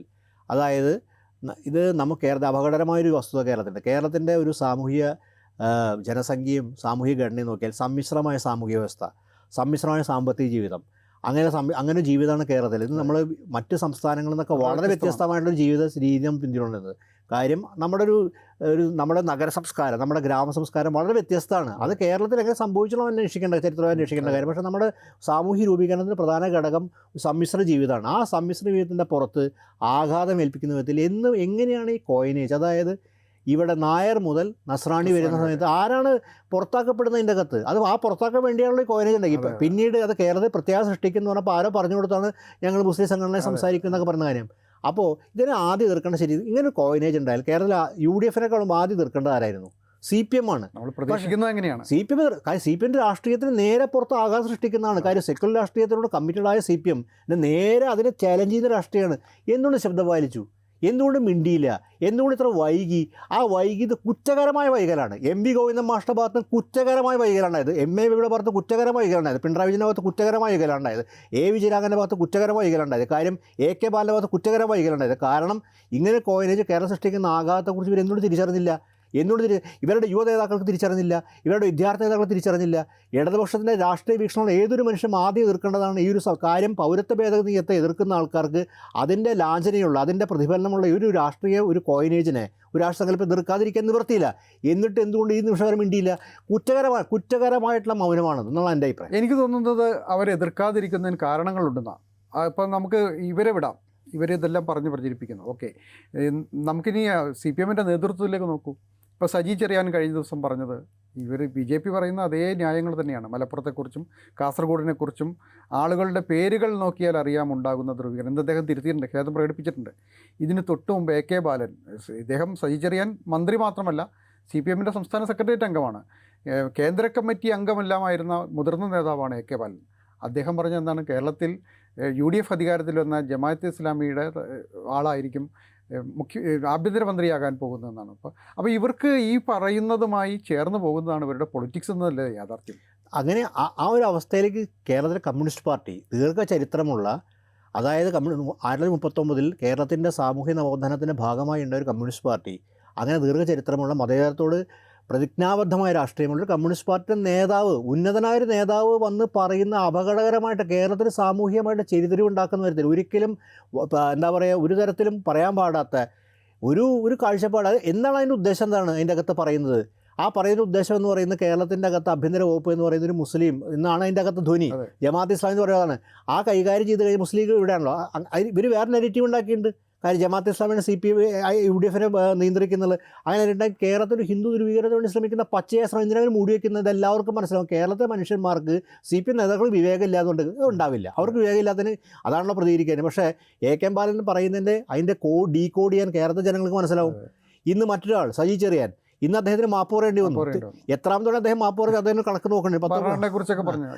മനസ്സിലായിട്ടില്ല. കക്ഷി എനിക്ക് ഒരു 10-15 തവണയൊക്കെ ഇങ്ങനെ ആവർത്തിച്ച് പറഞ്ഞുകൊണ്ട് കേരളത്തിൽ സാംസ്കാരിക വകുപ്പ് മന്ത്രിയും കൂടി ആലോചിക്കണം. അദ്ദേഹത്തിന് ഒരു സ്റ്റേറ്റ്മെൻറ്റ് വരെ പിറ്റേ ദിവസം ഖേദം പ്രകടിപ്പിക്കുക. ഇതാണ് കക്ഷിയുടെ സ്ഥിരം രീതി. ആ മനുഷ്യൻ പറഞ്ഞതോ എന്നൊരു അപകട പ്രസ്താവന നടത്തിയത് കേരളത്തിൻ്റെ മാത്രമല്ല. നിങ്ങൾ ആലോചിച്ചുകൊണ്ടാണ് കാര്യം. ഈ MV ഗോവിന്ദൻ മാഷ് സെക്രട്ടറിയേറ്റിന് ശേഷം നടത്തിയ ഒരു കേരള യാത്രയിൽ ആവർത്തിച്ച് ഓരോ എന്താ പറയുക, ഓരോ ഗ്രാമത്തിൽ അടുത്ത ഗ്രാമത്തിൽ പറഞ്ഞുകൊണ്ടെങ്കിൽ മുസ്ലിം ഞങ്ങളുടെ അടുത്തേക്ക് വരൂ, നിങ്ങൾക്ക് അവിടെയെല്ലാം നിൽക്കണ്ടായി, നിങ്ങളുടെ അടുത്തേക്ക് വരൂ എന്ന് പറഞ്ഞുകൊണ്ടിരിക്കുന്ന ആൾക്കാരാണ് അന്നില്ലാത്ത. അപ്പോൾ അതല്ല, അപ്പോൾ അന്ന് മുസ്ലിമിനെ കുറിച്ച് ഇപ്പോഴവർക്കും നിലപാട് തന്നെയാണ്. കാര്യം മുസ്ലിമിനെ കുറിച്ച് CPM സ്വയം ഘടകകക്ഷിയായിട്ട് വന്നാൽ സന്തോഷമുള്ളൂ, കാര്യം അധികാരം പിടിക്കാം, അധികാരം ഉറപ്പാണ്. പക്ഷേ ഹിന്ദു ധ്രുവീകരണത്തിൽ മാത്രമേ ഈ മൂന്നാം കടമ്പ കടക്കാൻ പറ്റുള്ളൂ എന്നുള്ള ഒറ്റ കാരണം വെച്ചിട്ട് കേരളത്തെ ഒരിക്കലും ഉൾക്കൊള്ളാൻ പറ്റാത്ത, കേരളത്തെ വിഭജിക്കുന്ന, കേരളത്തെ അന്തഃഛിദ്രം സൃഷ്ടിക്കുന്ന, കേരളത്തെ രണ്ടായി കാണുന്ന തരത്തിൽ, കേരള സാമൂഹ്യ ഒരു സംഘർഷാവസ്ഥ സൃഷ്ടിക്കുന്ന തരത്തിൽ രാഷ്ട്രീയത്തെ എങ്ങനെ ഇവർക്ക് പ്രതിദാനം ചെയ്യാൻ പറ്റുമെന്ന് എനിക്കത് സത്യത്തിൽ നമ്മൾ പലപ്പോഴും അത്ഭുതപ്പെടും. മറ്റെന്ത് മനസ്സിലാക്കാം, വികസനത്തെക്കുറിച്ച് നമുക്ക് യോജിപ്പുള്ള പല നയങ്ങളും പറയുമ്പോഴും അത് കേരളത്തിനെക്കുറിച്ചുള്ളൊരു, പക്ഷേ സാമൂഹ്യമായി അന്തഃഛിദ്രം ഉണ്ടാക്കുന്ന നിലപാട് എങ്ങനെയാണ് ഒരു കമ്മ്യൂണിസ്റ്റ് പാർട്ടി പറയുന്നത്? മതേതരത്തോട് കമ്മിറ്റഡായ ഒരു പാർട്ടിക്ക്, മതനിരപേക്ഷയോട് കമ്മിറ്റഡായ പാർട്ടിക്ക് എങ്ങനെ പറയാൻ പറ്റണു? ഇത് 87 പലരും താരതമ്യം. 87 EMS ഹിന്ദു ധ്രുവീകരണം ഉണ്ടാക്കിയത് ഇങ്ങനെയല്ല, മുസ്ലിം വിദ്വേഷം പ്രചരിപ്പിച്ചിട്ടല്ല. ഷാബാനുവിൻ്റെ കേസ് എന്നിട്ട് സുപ്രീം കോടതി വിധിയെ സംബന്ധിച്ച് അവരുടെ നിലപാടുണ്ട് ഇതേക്കുറിച്ചിട്ടുള്ള. അതുകൊണ്ട് ആ നിലപാടിൻ്റെ അടിസ്ഥാനത്തിൽ അതിൻ്റെ അകത്തും അതിനോട് നമ്മൾ സമൂഹം വിയോജിക്കുന്നുണ്ട് പല കാര്യങ്ങളും. പക്ഷേ ഈ പച്ചയായ ഒരു വിദ്വേഷത്തിനും അംഗസം കൂട്ടുന്നിട്ടില്ല. മാത്രമല്ല CPM നേതാക്കളെ തന്നെ നോക്കും നിങ്ങൾ. പിണറായി വിജയൻ ഒറ്റ നേതാവിനെ നോക്കും. അദ്ദേഹം കേരളത്തിൽ ഇത്തരം വർഗീയ വിദ്വേഷ നിലപാട് കൺസിസ്റ്റൻ്റായി നിലപാടെടുത്ത ഒരാളാണ്. ആ നിലപാടെടുത്താണ് പെട്ടെന്ന് ശബ്ദത്തിലേക്ക് പോകുന്നത്. അപ്പോൾ അടവ് നയം, അതായത് അവസരവാദം, അടവ് നയത്തിന് നമ്മൾ മനസ്സിലാവും അവസരവാദം. ഈ തെരഞ്ഞെടുപ്പിൽ എങ്ങനെയെങ്കിലും അധികാരത്തിൽ വരിക, അത് ഞങ്ങൾ പറഞ്ഞത് ഞങ്ങളുടെ ക്ഷേമമെല്ലാം പരാജയപ്പെട്ടു, ഞങ്ങളുടെ വികസനം പരാജയപ്പെട്ടു, ഞങ്ങൾ ജനങ്ങളെ തിരസ്കരിച്ചു, അതുകൊണ്ട് നമുക്ക് ഈ സൂത്ര ഒരു ഉപായം നോക്കാം, നമുക്ക് ഇതുപോലുള്ള ഒരു വർഗീയ ഇതല്ലേ പച്ചയായിട്ട് പറയുന്നത്. ഇത് നേരത്തെ നമ്മൾ പറഞ്ഞു, ഒന്ന് VD സതീശനാണ് ഒരു ലക്ഷ്യം, 2 LDFനെ ഒരു തരത്തിൽ സഹായിക്കുക എന്നുള്ള സംഗതിയുണ്ട്. പക്ഷേ മൂന്നാമത്തൊരു ലക്ഷ്യം എന്ന് പറയുന്നത് യഥാർത്ഥത്തിൽ ആ അജണ്ട മുന്നോട്ട് വയ്ക്കുന്നത് കേരളത്തിൽ സംഘപരിവാറാണ്. അതായത് ഒരു വിഭാഗത്തെ ഒറ്റപ്പെടുത്തി ബാക്കി എല്ലാവരും ഒന്നിക്കുക. ഈ ഒരു ലക്ഷ്യം, ഈ ഒരു അജണ്ട മുന്നോട്ട് വയ്ക്കുന്നത് സംഘപരിവാർ അജണ്ടയാണ്. യഥാർത്ഥത്തിൽ ഇവരുടെ ഈ ഐക്യം ഒരു സംഘപരിവാർ അജണ്ടയുടെ കൂടെ ഭാഗമല്ലേ എന്നുള്ളതാണ് ഒരു വിഷയം. സംഘപരിവാർ ഇപ്പോൾ ഇതിനകത്ത് പൊതുവിലൊരു ആരോപണം ഉന്നയിക്കപ്പെടുന്നത് സംഘപരിവാറുമായിട്ടുള്ള ഒരു അവിശുദ്ധ ബന്ധം, ഒരു അന്തർധാര. അത് നമുക്ക് തെളിവിൻ്റെ അടിസ്ഥാനം നമുക്ക് പറയാൻ പറ്റുള്ളൂ. കാര്യം പക്ഷേ അതിനേക്കാൾ ഉപരിയായിട്ട് സുനിൽകുമാർ പറഞ്ഞതിൻ്റെ ശരി, സംഘപരിവാർ ഉയർത്തുന്ന കേരളത്തിൽ ഭീഷണമായ രാഷ്ട്രീയം എന്തുകൊണ്ട് CPM രാഷ്ട്രീയമായി മാറുന്നുള്ളതാണ് ഭീകരം. അന്തർധാരയൊന്നും വേണ്ട. അന്തർധാരയൊക്കെ നമുക്ക് വസ്തുതകൾക്ക് പുറത്തുള്ള കാര്യം നമുക്ക് അന്വേഷിക്കേണ്ടി വരും, തെളിവുകളുണ്ട്. പക്ഷേ ഈ മുദ്രാവാക്യം അതായത് ഇവരുടെ രാഷ്ട്രീയം, സംഘപരിവാർ ഉയർന്ന രാഷ്ട്രീയത്തിന് സമാനമായ സ്വഭാവമുള്ള രാഷ്ട്രീയം എന്തിനുയർത്തുന്നു? അങ്ങനെയാണോ രാഷ്ട്രീയ പൊളിറ്റിക്കൽ മൊബിലൈസേഷൻ നടത്തേണ്ടത്? സംഘപരിവാറിലേക്ക് പോയ വോട്ടുകൾ തിരിച്ചു പിടിക്കാനെങ്കിൽ പൊളിറ്റിക്കലി മൊബിലൈസ് ചെയ്താൽ വാങ്ങണ്ട. അങ്ങനെയാണ് കമ്മ്യൂണിസ്റ്റ് പാർട്ടി നിലനിൽക്കാൻ പറ്റുള്ളൂ. പക്ഷേ രാഷ്ട്രീയം പറഞ്ഞ് അവർ ആ വോട്ട് പോയതിൻ്റെ കാരണം അന്വേഷിക്കുകയും സ്വന്തം നിലപാട് മൊബിലൈസ് ചെയ്തുകൊണ്ട് രാഷ്ട്രീയ പ്രത്യയശാസ്ത്രം കളഞ്ഞാൽ അല്ലെങ്കിൽ അവരുടെ നിലപാട് പോയി കഴിഞ്ഞാൽ പിന്നെ ആ പാർട്ടി അതല്ലല്ലോ. അപ്പോൾ അതല്ലാതായി മാറി. അപ്പോൾ ദീർഘകാലത്തേക്ക് എന്താണ് സൃഷ്ടിക്കാൻ വേണ്ടത്? ദീർഘകാല ഭവിഷ്യത്ത് നോക്കുമ്പോൾ ഇനിയിപ്പോൾ ഈ ടൈം കിട്ടിയാലും ഈ സംവിധാനം വേറെ ഒന്നായിരിക്കും. ഇവർ സോഷ്യലിസവും കമ്മ്യൂണിസവും ഒക്കെ മാറ്റിവെച്ചാലും ഒരു ഡെമോക്രസി എന്നുള്ളൊരു അടിസ്ഥാന സങ്കല്പം കേരളത്തിൽ എല്ലാ പാർട്ടികൾക്കും ഉണ്ടാവണം. അത് പ്രതിപക്ഷത്താണെങ്കിലും ഭരണപക്ഷത്താണെങ്കിലും ആ ഡെമോക്രസി ഇൻക്ലൂസീവ് ആയിരിക്കണം, എല്ലാ വിഭാഗങ്ങളെയും ഉൾക്കൊള്ളുന്നതായിരിക്കണം. നിരന്തരമായ ഒരു വിഭാഗത്തെ കോർണർ ചെയ്തുകൊണ്ട് പ്രചാരണങ്ങൾ നടത്തുക, ആ പ്രചാരണം നടത്തുന്നതിൻ്റെ അടിസ്ഥാനത്തിൽ സമുദായങ്ങൾ ഒരു ഗ്രൂപ്പിലേക്ക് വരിക, അതിൽ നിന്ന് എന്തെങ്കിലും നേട്ടമുണ്ടാകുമെന്ന് പ്രതീക്ഷിക്കുക, അതൊരു നല്ല രീതിയാണോ എന്നുള്ളൊരു അല്ല, വളരെ വ്യക്തമല്ലേ. ജനാധിപത്യത്തിനും മതേതരത്തിനും ഭരണഘടനയ്ക്ക് വിരുദ്ധമാണെന്ന കാര്യം വ്യക്തമാണ്. കാര്യം ഇതിനകത്ത് വളരെ ഇന്ത്യൻ രാഷ്ട്രീയത്തിൽ നമ്മൾ കണ്ടുകൊണ്ടിരിക്കുന്ന കാര്യം മുസ്ലിം വിരുദ്ധ ധ്രുവീകരണമാണ് BJPയുടെ നേതൃത്വം നടന്നുകൊണ്ടിരുന്ന കാര്യം. അതുപോലെ പ്രസ്താവനകൾ പ്രധാനമന്ത്രിയുടെ ഭാഗത്തുണ്ടായി നമുക്കറിയാം. പലപ്പോഴും ഉണ്ടായിട്ടില്ല കഴിഞ്ഞ കാര്യം. മാത്രമല്ല, തെരഞ്ഞെടുപ്പോട് അടുക്കുമ്പോൾ CPM വിമർശനമുണ്ട്. തെരഞ്ഞെടുക്കുമ്പോൾ വികസനമൊക്കെ ഉപേക്ഷിച്ചുകൊണ്ട് വർഗീയ അജണ്ട പുറത്തെടുക്കുന്ന തെരഞ്ഞെടുപ്പ് സമയത്ത് ഉണ്ടായി. പക്ഷേ 2024 തിരസ്കരിക്കപ്പെട്ടു. 2024 തിരസ്കരിക്കപ്പെട്ടു എന്നുള്ള യാഥാർത്ഥ്യം. പക്ഷേ അത്തരമൊരു രാഷ്ട്രീയം കേരളത്തിൽ ഉൾക്കൊള്ളാനാവില്ല. കേരളത്തിൻ്റെ രാഷ്ട്രീയ സ്വഭാവം അനുസരിച്ച്, കേരളത്തിൻ്റെ സാമൂഹിക ജീവിതം അനുസരിച്ച്, കേരളം പിന്തുടരുന്ന ഒരു ജീവിത രീതി അനുസരിച്ച് കേരളത്തിൻ്റെ രാഷ്ട്രീയം പിന്തുടരാൻ സാധിക്കാത്തൊരു കാര്യമാണ് ഇത്. CPM മനസ്സിലാവാഞ്ഞിട്ടൊന്നുമല്ല. പക്ഷേ എന്തുകൊണ്ട് നമ്മളെ ദുരൂഹതയിൽ ആഴ്ത്തുന്നത് എന്താ വെച്ചാൽ, ഇതിനെ സംബന്ധിച്ച് ദുരൂഹത എന്താണെന്ന് പറയുന്നത്, ഈ ഒരു രാഷ്ട്രീയത്തിൽ എങ്ങനെ ഒരു എത്തിപ്പെട്ടു, എവിടെയാണ് ഞാൻ മനസ്സിലാക്കി. നമ്മൾ അന്തർധാര എന്ന് പറഞ്ഞ കാര്യം താൽക്കാലികമായ നേട്ടവും ഇവരിൽ നിന്ന് പോയ വോട്ടുകൾ തിരിച്ചു പിടിക്കാൻ ഈ മാർഗ്ഗമാണ് സ്വീകരിക്കുക. പൊളിറ്റിക്കൽ മൊബിലൈസേഷൻ ഇല്ലാത്തതുകൊണ്ടാണ്. അപ്പോൾ ജനാധിപത്യം എന്ന് പറഞ്ഞാൽ പൊളിറ്റിക്കലി മൊബിലൈസ് ചെയ്തുകൊണ്ട് ജനവിഭാഗത്തെ രാഷ്ട്രീയത്തിലേക്ക് കൊടുന്നുകൊണ്ടാണ് കമ്മ്യൂണിസ്റ്റ് പാർട്ടി നിലനിന്നത് കേരളത്തിൽ. ആ കമ്മ്യൂണിസ്റ്റുടെ വളർച്ചയും വികാസ ചരിത്രം എല്ലാവർക്കും അറിയാവുന്ന കാര്യമാണ്. അതായത് ഒഴിവാക്കപ്പെട്ടും അവഗണിക്കപ്പെട്ടവരെയും അതിൽ വർഗപരമായി അവരെ മൊബിലൈസ് ചെയ്തുകൊണ്ട് സമരങ്ങളോടെ കൊണ്ടുവന്ന ചരിത്രമാണ്. അതില്ലാത്തതാണ് കാര്യം സുഖിമമാരായി മാറിക്കഴിഞ്ഞു. അല്ല, ഇതിപ്പോൾ കഴിഞ്ഞ ലോക്സഭാ തെരഞ്ഞെടുപ്പ് വരെ CAA-യുമായിട്ട് ബന്ധപ്പെട്ട്, അതുപോലെ പലസ്തീൻ ഇഷ്യൂ ഒക്കെ ആയിട്ട് ബന്ധപ്പെട്ട് മുസ്ലിങ്ങളെ ചേർത്ത് പിടിച്ചൊരു രീതിയാണ് ഉണ്ടായിരുന്നത്. മുസ്ലിം ലീഗ് ഉൾപ്പെടെയുള്ള ആളുകളെ ഇതിലേക്ക് ക്ഷണിക്കുക വരെ ചെയ്തിട്ടുണ്ട്. കോഴിക്കോട് നടന്ന സമ്മേളനത്തിലേക്ക് ക്ഷണിക്കുക വരെ ചെയ്തിട്ടുണ്ട്. അപ്പോൾ അന്നൊന്നും ഇല്ലാത്ത തരത്തിൽ പെട്ടെന്ന് എങ്ങനെയാണ് ഇവർ അപകടകാരികളായി മാറുന്നത്? അതായത് ആ പാലസ്തീനുമായി ബന്ധപ്പെട്ട ഐക്യദാർഢ്യത്തെക്കുറിച്ചുള്ള ഇടതുപക്ഷ നിലപാടാണ് ഒരു സാർവദേശീയ നിലപാട്. ഇടതുപക്ഷം എല്ലാ കാലത്തുണ്ട്. അത് കേരളത്തിൽ ഒരു പ്രത്യേകമായ ദിവസമെടുത്ത നിലപാടല്ല, കോൺഗ്രസിനുണ്ട്. സാർവദേശീയമായിട്ട് പാലസ്തീൻ ജനതയോടൊപ്പം തന്നെയാണ് ഇന്ത്യയിലെ ഈ BJP ഒഴിച്ചുള്ള എല്ലാ പാർട്ടികളും. ഗാന്ധിജി മുതലുള്ള കോൺഗ്രസിന്, ഇന്ദിരാഗാന്ധിക്ക് വ്യക്തമായ നിലപാടായിരുന്നു യാസർ അറഫാത്തായിട്ട് ബന്ധപ്പെട്ട്. അത് കമ്മ്യൂണിസ്റ്റ് പാർട്ടികൾക്കല്ല, രണ്ട് കമ്മ്യൂണിസ്റ്റ് പാർട്ടികൾക്കും മറ്റ് കമ്മ്യൂണിസ്റ്റ് പാർട്ടി വിഭാഗങ്ങൾക്ക് എല്ലാ നിലപാടായിരുന്നു. അപ്പോൾ അതുകൊണ്ട് അതൊരു ശരി. പക്ഷേ ആ സമയത്ത് ഇതിനെ മുന്നിൽ വെച്ചുകൊണ്ട് ഈ മുസ്ലിം ലീഗിനെ ആകർഷിക്കുക എന്നൊരു പരിപാടി കൂടെ അജണ്ടയും കൂടി നടത്തി. അതിൻ്റെ ഭാഗമായിട്ട് കുറേ മുസ്ലിം മത നേതാക്കളായിട്ട്, അതല്ലല്ലോ പാലസ്തീൻ വിഷയം ഒരു മുസ്ലിം വിഷയമല്ല. പാലസ്തീൻ വിഷയം മുസ്ലിം വിഷയം കാണേണ്ട ആവശ്യമില്ല. പാലസ്തീൻ ഒരു അറബ് ജനതയുടെ, അതായത് അവിടെ സയനിസ്റ്റ് കൊളോണിയലിസം വളരെ നാമാവശേഷമാക്കിയ അറബ് ജനതയുടെ പോരാട്ടമാണ്. അതിനകത്ത് മുസ്ലിം രാഷ്ട്രീയം മാത്രം കാണാൻ ആരും മുസ്ലിം രാഷ്ട്രീയം പറഞ്ഞിട്ടുമില്ല. മുസ്ലിം സംഘടന പോലും ചിലപ്പോൾ അവകാശപ്പെടുന്നുണ്ടാവില്ല. ആ സമയത്ത് മുസ്ലിം രാഷ്ട്രീയം ആക്കിയത് മാറ്റിയതാണ് അതിൻ്റെ തെറ്റ്. മനുഷ്യരുടെ പ്രതിരോധമാണ് മുസ്ലിം സംഘടനകൾ. മനുഷ്യ പ്രതിരോധമാണല്ലോ. അറബ് ജനതയുടെ, അറബ് നാഷണലിസം ബന്ധപ്പെട്ട് വലിയ കഥവേനുണ്ട്, വലിയ ചരിത്രമുണ്ട്. അതെ, ഒരുപക്ഷെ പാലസ്തീൻ ജനതയുടെ ചരിത്രങ്ങളിൽ അത് ഇടതുപക്ഷം അതിന് നേതൃത്വം കൊടുത്തിട്ടുണ്ട്. ഇപ്പോൾ യാസർ അറഫാത്തിൻ്റെ കൂടെ പല പോരാളികൾ എന്ന് പറഞ്ഞാൽ മാർക്സിസ്റ്റുകൾ പോലെയായിരുന്നു. അപ്പോൾ അങ്ങനെ വലിയ ചരിത്രമുള്ള സ്ഥലത്ത് അതാണ് പറയുന്നത് മുസ്ലിം വിഷയമാക്കിയതിന് ചുറ്റും. അതെ, മുസ്ലിം മതസംഘടനകൾ പോലും ഒരു മുസ്ലിം വിഷയം കാണാൻ സ്ഥലത്ത് ഇതിനെ മുസ്ലിം വിഷയക്ക് ചുരുക്കി എന്നുള്ളതിൻ്റെ ഏറ്റവും ലഘൂകരിക്കപ്പെട്ടു എന്നുള്ള ഏറ്റവും മോശപ്പെട്ട കാര്യം. അപ്പോൾ ഇതൊക്കെ ഹ്രസ്വമായ വീക്ഷണം, അങ്ങനെ നേതൃത്വത്തിലേക്ക് മാറി എന്നുള്ളതാണ് അതിൻ്റെ ഒരു ഏറ്റവും വലിയ ഗതി. അപ്പോൾ ഇടതുപക്ഷ നേതൃത്വം തന്നെ ഒരു ഇടതുപക്ഷ നേതൃത്വം അല്ലാതായി മാറുകയും അതിന് വളരെ സങ്കുചിതമായ ചില കേരളത്തിൻ്റെ പ്രാദേശികമായ ചില ഈ ഇടപാടുകളിലേക്ക് മാത്രം ചുരുക്കിപ്പോയൊരു ദയനീയമായൊരവസ്ഥ. ഇവർ വിചാരിക്കുന്ന എന്തോ വലിയ കാര്യമാണെന്നും താൽക്കാലികമെന്ന് നേട്ടം ഉണ്ടാക്കുമെന്ന്, താൽക്കാലിക നേട്ടത്തിൽ നിന്ന് ദീർഘകാല നേട്ടം ഉണ്ടാക്കുന്ന ആത്മീയമായി ദീർഘകാല നേട്ടമല്ല.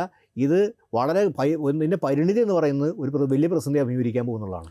അല്ല, ആ പ്രതിസന്ധി ഒരു തരത്തിൽ അവർ നേരിട്ട പ്രതിസന്ധിയെ മറികടക്കാൻ വേണ്ടിയിട്ടുള്ള ശ്രമങ്ങളാണ് ഈ നടക്കുന്നത്. അതായത് ഒരു ഹിന്ദു വിഭാഗങ്ങളിലെ ഏറ്റവും ശക്തമായ ഈഴവ വിഭാഗത്തിൻ്റെ വോട്ട് നഷ്ടമാണ് യഥാർത്ഥത്തിൽ CPM ഇത്തരം സാഹസികമായ കാര്യങ്ങളിലേക്ക് എടുത്തുന്നത്. ഇപ്പം ഈ നേരത്തെ വെള്ളാപ്പള്ളി നടേശനെ നിരന്തരമായി പുകഴ്ത്തിക്കൊണ്ടിരിക്കുന്നതും അദ്ദേഹത്തിൻ്റെ 30ാം SNDP യോഗത്തിൻ്റെ ജനറൽ സെക്രട്ടറി സ്ഥാനം വലിയ തോതിൽ ആഘോഷിക്കുന്നതും പിന്നീട് അയ്യപ്പ സംഗമത്തിലേക്ക് ക്ഷണിച്ചു വരുത്തുന്നതും അയ്യപ്പ സംഗമത്തിൽ അദ്ദേഹത്തിൻ്റെ ഔദ്യോഗിക വാഹനം അതൊരു വലിയ വിവാദ വിഷയമാണ്, അതിനിപ്പം ചർച്ച ചെയ്യേണ്ട കാര്യമൊന്നുമില്ല, അതിലേക്കൊക്കെ എത്തിക്കുന്നത് അങ്ങനെയാണ്. അപ്പം യഥാർത്ഥത്തിൽ ഈ പറയുന്ന ആ മുസ്ലിം ആഭിമുഖ്യത്തിൽ നിന്ന് ഒരുതരം മുസ്ലിം വിരുദ്ധ ആ വോട്ടുകൾ ഇനി കിട്ടുന്നില്ല എന്ന് വിചാരിച്ചുകൊണ്ട് അവരെ ഒറ്റപ്പെടുത്തി മറ്റുള്ളവരുടെ വോട്ടുകൾ സമാഹരിക്കുക എന്നുള്ളൊരു അജണ്ട, രാഷ്ട്രീയമായൊരു അജണ്ട അവർ കുറേ കാലമായി സ്വീകരിക്കുന്നുണ്ട്. അത് ഇതുവരെ തിരുത്തിയതായി കാണുന്നുമില്ല. ആ അജണ്ടയിലേക്കാണ് യഥാർത്ഥത്തിൽ ഈ സമുദായ സംഘടനകളുടെ ഐക്യവും എത്തുന്നതെന്നാണ് എനിക്ക് തോന്നുന്നത്. സുനിൽകുമാർ പറഞ്ഞത് ശരിയായ രാഷ്ട്രീയ വളരെ ഉൾക്കാഴ്ച രാഷ്ട്രീയ വീക്ഷണമാണ്. ഒരുപക്ഷെ രണ്ടാം നവോത്ഥാനം പരാജയപ്പെട്ടതിന് ശേഷമായിരിക്കും തുടങ്ങിയത്. പക്ഷേ രണ്ടാം നവോത്ഥാനം പരാജയപ്പെട്ടത് അതിൻ്റേതായ കാരണങ്ങൾ കൊണ്ടാണ്. ആ കാരണങ്ങളിൽ ഹിന്ദു വോട്ടുകളോ അല്ലെങ്കിൽ ഇഴ വോട്ടുകളൊക്കെ മാറിപ്പോയിട്ടുണ്ടെങ്കിൽ, അന്ന് മുതൽ പോയിട്ടുണ്ടെങ്കിൽ അതിൻ്റെ കാരണം വേറെ പരിശോധിക്കേണ്ടതാണ്. കാര്യം അത് ഒരു ശബരിമലയെ ബന്ധപ്പെട്ട് ഒരു സുപ്രീം കോടതി വിധി ഉടനെ നടപ്പാക്കാൻ പോയി ബന്ധപ്പെട്ട് അന്ന് ഒരുപാട് പ്രശ്നങ്ങളുണ്ട്. അത് ആ സുപ്രീം കോടതി വിധിയോ അല്ലെങ്കിൽ അവിടെ എന്താ പറയുക വരുത്തേണ്ട മാറ്റങ്ങളല്ല തെറ്റ്. പ്രശ്നമുണ്ട്. അതെ, ആ നടപടികളായി ബന്ധപ്പെട്ട് ചിലപ്പോൾ ഒരു പക്ഷേ ഇത്തരം ഒരു സാമൂഹ്യ പരിഷ്കരണ പ്രസ്ഥാനം ഇന്ന് വിചാരിച്ച ഒരു കോടതി ഉത്തരവിൻ്റെ ഒരു നടപ്പാക്കാൻ പറ്റുന്ന കാര്യമല്ല. കാരണം അത് ദീർഘകാല പ്രോസസ്സുമായി ബന്ധപ്പെട്ട് വലിയ കമ്മ്യൂണിറ്റികൾ ഉൾക്കൊള്ളുന്നുണ്ട്. കേരള നവോത്ഥാനം അങ്ങനെ തന്നെ ഒരു കോടതി ഉത്തരവിൻ്റെ പുറത്തുണ്ടായതല്ല കേരള നവോത്ഥാനം, ഒരു കോടതി ഉത്തരവിൻ്റെ പുറത്തുണ്ടായതല്ലോ. കേരളത്തിലെ അവർണശിലയിൽ നിന്നാണ് കേരള നവോത്ഥാനം പിറക്കുന്നത്, അല്ലാണ്ട് കോടതി ഉത്തരവിൻ്റെ പുറത്ത് പിറന്നതല്ല. അപ്പോൾ അതുകൊണ്ട് അത് ദീർഘകാല പ്രോസസ്സ്, ഒരു സമരരംഗമാണ്. അപ്പോൾ ആ സമരഭൂമിയിൽ ഇടതുപക്ഷമില്ല, കഴിഞ്ഞ കുറച്ച് സമരഭൂമിയിലില്ല. അപ്പോൾ BJP നേരിടുക എന്ന് പറയുന്നത്, BJPയുടെ സംഘപരിവാറിൻ്റെ രാഷ്ട്രീയം നേരിടാൻ എങ്ങനെയാണ് ഇടതുപക്ഷ രാഷ്ട്രീയം, അതിൻ്റെ പൊളിറ്റിക്കൽ മൊബിലൈസേഷൻ, അതിൻ്റെ അജണ്ട, അത് രാഷ്ട്രീയമായിട്ട് എങ്ങനെയാണ് വർഗ്ഗപരമായി സംഘടിപ്പിക്കുക, വർഗ്ഗപര രാഷ്ട്രീയം മുന്നോട്ട് വയ്ക്കുക, അത് ഇടയ്ക്കിടയ്ക്ക് ബന്ധുവിടത്തിൽ ഹർത്താലിടത്തിലല്ല, അതിലൂടെ തന്നെ മുന്നോട്ട് പോകണം. പക്ഷേ അതിന് പകരം ഈ മുതലാളി ബൂർഷ്വാ നേതാക്കളുമായി അല്ലെങ്കിൽ ബൂർഷ്വാ പ്രമുഖരുമായിട്ടുള്ള ഐക്യം, പൗരപ്രമുഖർ എന്നുണ്ട്. കമ്മ്യൂണിസ്റ്റ് പാർട്ടിക്ക് എന്നീ പൗരപ്രമുഖർ എന്ന കാറ്റഗറി എനിക്ക് മനസ്സിലാക്കാം. കമ്മ്യൂണിസ്റ്റ് പാർട്ടി ദീർഘചരിത്രം ലോകത്തുണ്ട്. നിങ്ങൾ എവിടെയെങ്കിലും ലോകത്തെ ഏതെങ്കിലും കമ്മ്യൂണിസ്റ്റ് പാർട്ടി അതിൻ്റെ പല ഘട്ടങ്ങളിലും, അതിൻ്റെ എന്താ പറയുക, ലെനിനുള്ള ഘട്ടം, ലെനിൻ്റെ ഘട്ടം, സ്റ്റാലിൻ്റെ ഘട്ടം, മാവോൻ്റെ ഘട്ടത്തിൽ എവിടെയാണ് ഈ പൗരപ്രമുഖരായിട്ട് സംസാരിച്ചിട്ടുള്ളത്? ഒരു പക്ഷേ കമ്മ്യൂണിസ്റ്റ് നേതാക്കളെല്ലാം പൗരപ്രമുഖൻ മാറി നിൽക്കുമായിരുന്നു. ഒരു തരത്തിൽ ഈ ബൂർഷ്വാസികളായിട്ട് അടുക്കാതിരിക്കുന്നതാണ് അവരുടെ അതൊരു മേന്മയായിട്ട് കാണും. എന്ന് മുതലേ പൗരപ്രമുഖർ കമ്മ്യൂണിസ്റ്റ് പാർട്ടിക്ക്. അപ്പം അവിടെ പോലത്തെ തുടങ്ങി ഈ പൗരപ്രമുഖർ എന്നൊരു കാറ്റഗറി കമ്മ്യൂണിസ്റ്റ് പാർട്ടിക്ക് ഇല്ല, വർഗ്ഗം എന്ന കാറ്റഗറി ഉള്ളൂ. ആ പൗരപ്രമുഖരെ ആശ്ലേഷിക്കുക, അവരുടെ കൂടെ നിൽക്കുക, അവരെ കാണുമ്പോൾ ചിരിക്കുക, അവരോട് സന്തോഷം പ്രകടിപ്പിക്കുക. എന്നാൽ സാധാരണ മനുഷ്യർക്കാണ് ചിരിക്കാതിരിക്കുക, അവർ മുഖം പ്രകടിപ്പിക്കുക. അതുപോലെ മാധ്യമപ്രവർത്തനത്തോട് പറയുക, നിങ്ങൾ വിളിച്ച സ്ഥലത്ത് വരാൻ പാടുള്ളൂ. എനിക്കറിയാം കമ്മ്യൂണിസ്റ്റ് പാർട്ടി എന്ന് പോലെയാണ് ഈ മാധ്യമപ്രവർത്തനത്തെ മനസ്സിലാക്കിയത്. ഒരു വലതുപക്ഷ നേതാവ് പറയുന്നത് മനസ്സിലാക്കാം. ക്ഷണിച്ചെടുത്ത് പോകുന്നതാണോ മാധ്യമപ്രവർത്തനം? എന്ത് മാധ്യമപ്രവർത്തനമാണത്? കേരളത്തിൽ സ്വന്തമായി പത്രം നടത്തുന്ന അത് കേരളത്തിൽ വിജയകരമായി ഒരു പത്രസ്ഥാപനം നടത്തുന്നു കമ്മ്യൂണിസ്റ്റ് പാർട്ടി, ഒരു ചാനൽ നടത്തുന്നു. ആ ചാനൽ നടത്തുന്ന കമ്മ്യൂണിസ്റ്റ് പാർട്ടിയുടെ നേതാവ് ഒന്നും ഒരു ആൾ പറയാം, അതായത് ക്ഷണിച്ചെടുത്ത മാധ്യമപ്രവർത്തനം പോകേണ്ടത് ക്ഷണം നോക്കിയിട്ടാണോ ഈ പ്രൊഫഷൻ? എന്തായാലും എനിക്ക് തോന്നുന്നത് ഇപ്പോൾ ഈ കഴിഞ്ഞ ദിവസങ്ങളിൽ ഉണ്ടായിരുന്ന ഒരു ഗംഭീരമായ പൊളിറ്റിക്കൽ സ്റ്റേറ്റ്മെൻറ്റ് ഉണ്ടായിരുന്നു. VD സതീശനാണ് നടത്തിയത്. ഞാനും പിണറായി വിജയനൊക്കെ പോകും, പക്ഷേ കേരളം ഇവിടെ അവശേഷിക്കും എന്നാണ് അദ്ദേഹം പറഞ്ഞത്. എനിക്ക് തോന്നുന്നത് അത് ഇടതുപക്ഷത്തിന് മാത്രമല്ല, സതീശൻ്റെ പാർട്ടിയായ കോൺഗ്രസിനും ഒക്കെ ബാധകമായൊരു കാര്യമാണ്. കേരളം അവശേഷിക്കണമെങ്കിൽ കേരളത്തിൻ്റെ മതേതരത്വവും സമുദായ സൗഹാർദ്ദവും സാഹോദര്യങ്ങളും ഒക്കെ നിലനിൽക്കണം. ഇതിനെ ഇല്ലാതാക്കിക്കൊണ്ട് കേരളത്തെ നിലനിർത്താൻ ബുദ്ധിമുട്ടാണ്. ആ വിഷയമാണ് വളരെ ഗൗരവമായി എടുക്കേണ്ടതാണ്. രാഷ്ട്രീയ സമൂഹം മാത്രമല്ല, സമുദായങ്ങളുമൊക്കെ എടുക്കേണ്ടത് ആ ഒരു സമീപനമാണെന്ന് എനിക്ക് തോന്നുന്നു. എനിക്ക് തോന്നുന്നു കേരളത്തിലെ പ്രത്യേകിച്ച് മുസ്ലിം മതസംഘടനകളൊക്കെ നമ്മൾ വെറുതെ ആദർശവൽക്കരിക്കുക. മുസ്ലിം മതസംഘടനകൾ ഈ കാര്യത്തിൽ കേരളത്തിന് കുറച്ചും കൂടി സ്വീകാര്യമായ നിലപാടെടുക്കുന്നത് നമ്മുടെ മുമ്പിൽ കാണുന്നുണ്ട്. കാര്യം കേരളം എന്നൊരു ഭാവിയുണ്ട്. മതസംഘടനകളും അത് ഏത് മതസംഘടന, അതുപോലെ സാമുദായിക സംഘടനകളായിക്കോട്ടെ, അവർക്ക് അവരുടെ നിലപാടുണ്ട്, അവരുടെ വിശ്വാസ പ്രമാണങ്ങളുണ്ട്. അതിനോട് നമുക്ക് യോജിപ്പുണ്ടാവും, വിയോജിക്കുന്ന ആൾക്കാരുണ്ടാവും, ശക്തമായി യോജിക്കണം. പക്ഷേ എങ്കിലും അതിന് സ്പേസ് ഉണ്ടാവും. അവരുടെ രാഷ്ട്രീയ, അവരുടെ സാമുദായിക ആവശ്യങ്ങളുടെ, അവരുടെ ആത്മീയ പ്രശ്നങ്ങൾ അവർ പറയുകയും അത് സമൂഹം കേൾക്കും, അതിനോട് പ്രതികരിക്കും. പക്ഷേ അവരല്ല രാഷ്ട്രീയം തീരുമാനിക്കുക. അവരല്ല കേരളത്തിൽ എന്ത് വികസനം വേണം അല്ലെങ്കിൽ കേരളത്തിൽ അത് തീരുമാനിക്കാൻ ഉത്തരവാദിത്തം അവർക്കില്ല. അത് ജനങ്ങൾ തിരഞ്ഞെടുത്ത രാഷ്ട്രീയക്കാരുണ്ട്. അത് വിവിധ മതവിഭാഗങ്ങളിൽപ്പെട്ടവരാണ്. അവരവരുടെ രാഷ്ട്രീയ പ്രതിനിധാനത്തിൻ്റെ ഭാഗമായിട്ട് അവിടെ എത്തുന്നത്. അവരാണ് തീരുമാനിക്കുന്നത്. ഇതാണ് നമ്മുടെ കേരളത്തിൻ്റെ ഭാവി സംബന്ധിച്ചിടത്തോളം, കേരളത്തിൻ്റെ ഭാവിയും കേരളത്തിൻ്റെ മലയാളിയുടെ ഭാവിയെ സംബന്ധിച്ച് ഏറ്റവും പ്രധാനപ്പെട്ട കാര്യം. അങ്ങനെ സമൂഹമാണ് കേരളത്തിന്. ആ സമൂഹമാണ് കേരളത്തെ ഇവരെപ്പോഴും പറയുന്നത് ഇത് കേരളമാണെന്ന് പറയുന്നുണ്ടല്ലോ. ഇത് കേരളമാവുന്നത് എന്തുകൊണ്ടാണ്? കേരളം ഇങ്ങനെ വ്യത്യസ്ത നിലപാടെടുത്തോണ്ടാണ്. അല്ലെങ്കിൽ നമ്മൾ വളരെ മുമ്പ് തന്നെ കേരളത്തിൻ്റെ സ്വഭാവം മാറേണ്ടതാണ്. കേരളത്തിൻ്റെ സ്വഭാവം മാറാൻ കേരളത്തിലും ഇക്വേഷൻസ് ഒക്കെ വർക്ക് ചെയ്യാനുള്ള പല സ്കോപ്പുകളുണ്ട്. എന്നിട്ടും കേരളം അതിനെ റെസിസ്റ്റ് ചെയ്തത് കേരളത്തിൻ്റെ വേറെ സ്വഭാവങ്ങളുകൊണ്ടാണ്. ഈ പാർട്ടികളൊക്കെ വരുന്നതിന് മുമ്പ് അടിത്തട്ടിൽ നിന്ന് വന്ന ജാതിവിരുദ്ധ പ്രസ്ഥാനമാണ് നമ്മുടെ. അപ്പോൾ ബംഗാൾ നമ്മുടെ വ്യത്യസ്തമാണ്. അടിത്തട്ടിൽ നിന്ന് വന്ന അടിത്തട്ടിൽ നിന്ന് തുടങ്ങി ജാതി പ്രസ്ഥാനത്തിൻ്റെ ബംബിച്ച ജനാധിപത്യവൽക്കരണത്തിൻ്റെ ഭാഗമാണ് കമ്മ്യൂണിസ്റ്റ് പാർട്ടിയും. അപ്പോൾ അതിൻ്റെ റിസൾട്ടാണ് നമ്മൾ കാണുന്ന രാഷ്ട്രീയം. അതിനെതിരെയുള്ള പ്രതിവിപ്ലവമായിട്ടാണ് ഭീമവരം സമരത്തെ കമ്മ്യൂണിസ്റ്റ് പാർട്ടി വിലയിരുത്തുന്നത്. അവിടുന്ന് സത്യത്തിൽ സതീശൻ എന്നാണ് ഭീമവരം സമരത്തിൻ്റെ അപ്പുറത്തേക്ക് രാഷ്ട്രീയ സതീശന് മുന്നോട്ട് വയ്ക്കാൻ പറ്റി. കേരളത്തിൻ്റെ ഭാവിയെക്കുറിച്ച്, കേരളം എന്ന ഭാവിയെക്കുറിച്ച്, കേരളം എന്ന ഭാവിയെക്കുറിച്ച്, കേരളം എന്ന ഭാവിയിൽ പലതും അന്തർഹിതമാണ് അതിൻ്റെ അകത്ത്. കേരളം എന്ന ഭാവി എന്ന് പറയുന്ന സമയത്ത് സതീശൻ്റെ അകത്ത് മതേതരത്വം, കേരളത്തിൻ്റെ ജീവിത വ്യവസ്ഥകൾ, കേരളത്തിലെ സാമൂഹിക വ്യവസ്ഥ എല്ലാം ഉൾക്കൊള്ളുന്നതാണ് കേരളം എന്നുള്ളത്. അത് പറയുന്ന നേരത്തിലേക്ക് എത്തുമ്പോൾ നമ്മൾ അത്തരം നേതാവിനെ അംഗീകരിക്കാൻ നമ്മൾ ബാധ്യസ്ഥരാണെന്ന് എനിക്ക് തോന്നുന്നത്. കാര്യം ബാധ്യസ്ഥ വാക്ക് ഉപയോഗിക്കുമ്പോൾ നമ്മളെ സംബന്ധിച്ച് ഇനി വരാൻ പോകുന്ന തലമുറകൾക്ക് കൂടി ജീവിക്കാനുള്ള സ്ഥലമാണ്.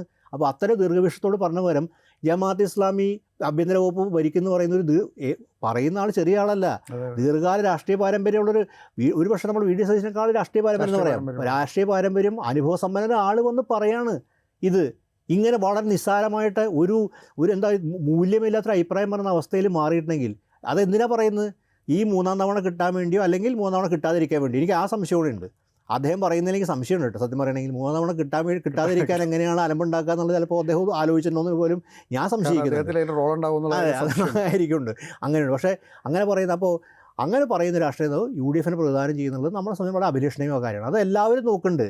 പിന്നെ ഈ സാമുദായ നേതാക്കൾ പറയുന്നിടത്ത് സാമുദായ അംഗങ്ങളുണ്ടായിരിക്കാം. ആ സമുദായവുമായി ബന്ധപ്പെട്ട് നിൽക്കുന്ന അംഗങ്ങളുണ്ടാകും. കാര്യം അതിൻ്റെയൊക്കെ ഗുണഫലങ്ങൾ അനുഭവിക്കുന്നവരുണ്ടാകും. പക്ഷേ അവർ സമുദായിക നേതാക്കൾ പറയുന്നതല്ല കാണാം. അവർ കേരളത്തിൻ്റെ ഭാവിയെക്കുറിച്ച്, അവരുടെ മക്കളുടെ ഭാവിയെക്കുറിച്ചൊക്കെ അവർ ആലോചിക്കും. അപ്പോൾ അവരെ സംബന്ധിച്ചിടത്തോളം ഈ അഭിപ്രായത്തോടായിരിക്കും ഐക്യം. അപ്പോൾ അവരെവിടെ വോട്ട് ചെയ്യും? അപ്പോൾ അങ്ങനെ ഒരു കാര്യമുണ്ട്. ഞാൻ നേരത്തെ സൂചിപ്പിച്ച പോലെ കേരളത്തിൽ ഈ സാമുദായ നേതാക്കളെയും ഏത് നേതാക്കളെയും മതമാസങ്ങളൊക്കെ ഒരു തരത്തിൽ അംഗീകരിക്കാതിരിക്കുകയോ അല്ലെങ്കിൽ അതിന് മാറി നിൽക്കുകയോ അതിന് നിങ്ങൾക്ക് മാതൃക സ്വീകരിക്കുക. പക്ഷേ എന്നാലും അങ്ങനെ യാഥാർത്ഥ്യം നമ്മൾ കേരളത്തിൽ അത് VS ഉണ്ടായിരുന്നു. അദ്ദേഹത്തിൻ്റെ മരണവേളയിലും അത് എന്താ പറയുക അദ്ദേഹത്തിൻ്റെ മരണാന്ത യാത്രയിലും അദ്ദേഹം തെളിയിച്ചു അദ്ദേഹം കേരളത്തിൻ്റെ ഇതിഹാസ തുല്യനായ നേതാവാണെന്ന്. അങ്ങനെ നമ്മളൊരു മാതൃകകളുണ്ട്.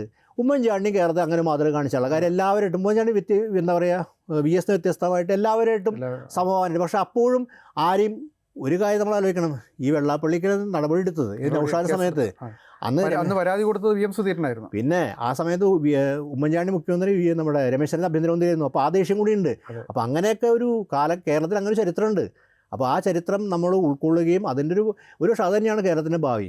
പക്ഷേ ആ ഇടതുപക്ഷം കൂടി ആ ഭാവിയിൽ നേതൃത്വപരമായി പങ്കുള്ളതാണ്. പക്ഷേ അതിൽ നിന്ന് എന്തുകൊണ്ട് ഇടതുപക്ഷം പിന്നോട്ട് ജനങ്ങളല്ല ഇടതുപക്ഷം എന്തുകൊണ്ട് പിന്നോട്ട് പോകാൻ ആഗ്രഹിക്കുന്നുള്ളതാണ് ഒരു ദുരൂഹതയായിട്ട് നമ്മൾ നിൽക്കുന്നത്. തീർച്ചയായിട്ടും ഈ കേരളം നിലനിൽക്കണം എന്നുള്ളത് തന്നെയാണ് പ്രധാനപ്പെട്ടൊരു വിഷയം. തെരഞ്ഞെടുപ്പുകൾ വരികയും പോവുകയും ഒക്കെ ചെയ്യും.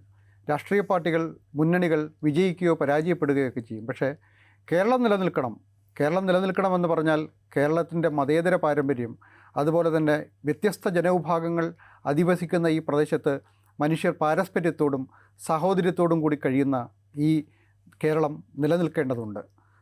ഏതു തരത്തിലുള്ള ഐക്യശ്രമങ്ങളും നല്ലതാണ്. പക്ഷേ ആ ഐക്യം ആരെയെങ്കിലും ഒറ്റപ്പെടുത്തിക്കൊണ്ടോ ഏതെങ്കിലും ഒരു വിഭാഗത്തെ കോർണർ ചെയ്തുകൊണ്ടോ ആകരുത് എന്നുള്ളതാണ് ഈ ശ്രമങ്ങൾക്കിടയിൽ നമുക്ക് പറയാൻ കഴിയുന്നൊരു കാര്യം. നന്ദി.